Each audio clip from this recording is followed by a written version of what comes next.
Hello বন্ধুরা, কেমন আছেন সবাই? আজকে আমি যাচ্ছি ধানের জমিতে পানি সেচ দিতে। পাশের খাল থেকে পানি তুলে সেচ দিব। না টেনে ভিডিওটি পুরো দেখুন, আশা করি ভালো লাগবে আপনাদের।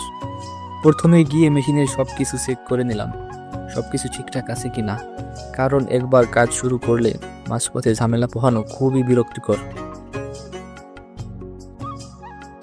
সব কিছু পারফেক্ট মনে হলো, তাই পাইপে পানি ভরে রেডি করলাম।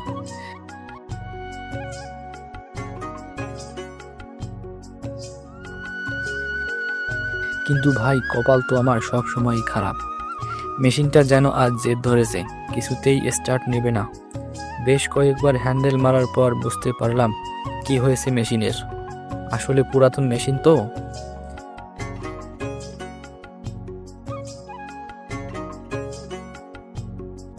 তাই দেশি টেকনিকটা খাটালাম। আগুন জেলে নজেল গরম করতেই মেশিন এবার গর্জে উঠল। মনে হলো যুদ্ধ জয় করলাম। ভাবলাম এবার তো শান্তি এসেছে, কিন্তু দেখি পাইপ দিয়ে পানি আসতেছে না। মেশিন চলছে অথচ আউটপুট একদম জিরো।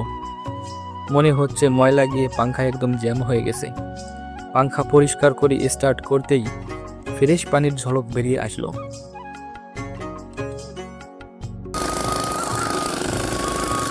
এই মুহূর্তটার জন্যই আসল কাহিনী।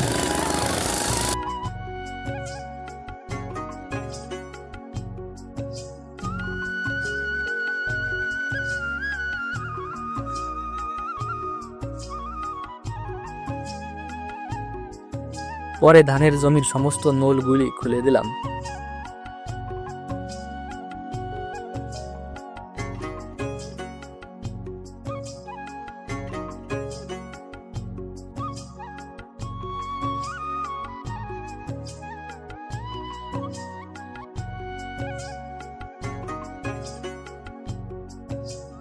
পানি সব জায়গায় ছড়িয়ে পড়ছে।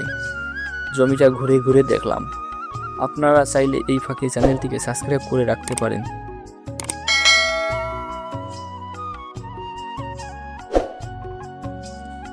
অন্য জমির ধানগুলোও দেখলাম, বেশি একটা দূরে না জমিটা। এরপর এই ফাঁকে সময় নষ্ট না করে কাঁচিটা হাতে নিলাম। বাড়ির গরুটার জন্য এক বস্তা টাটকা ঘাস কেটে নিলাম। এক কাজে দুই কাজ হয়ে গেল।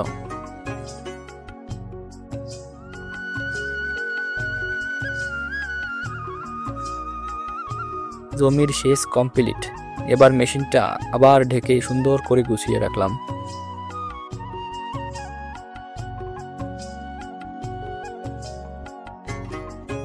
আজকের কাজ শেষ, তাই ঘাসের বোঝা নিয়ে বাড়ি যাবার পালা এখন। ভিডিওটি ভালো লাগলে লাইক করবেন, আর হ্যাঁ, চাইলে অবশ্যই সাবস্ক্রাইব করে রাখতে পারেন। নেক্সট টাইম দেখা হবে নতুন কোনো ভিডিওতে। বাই।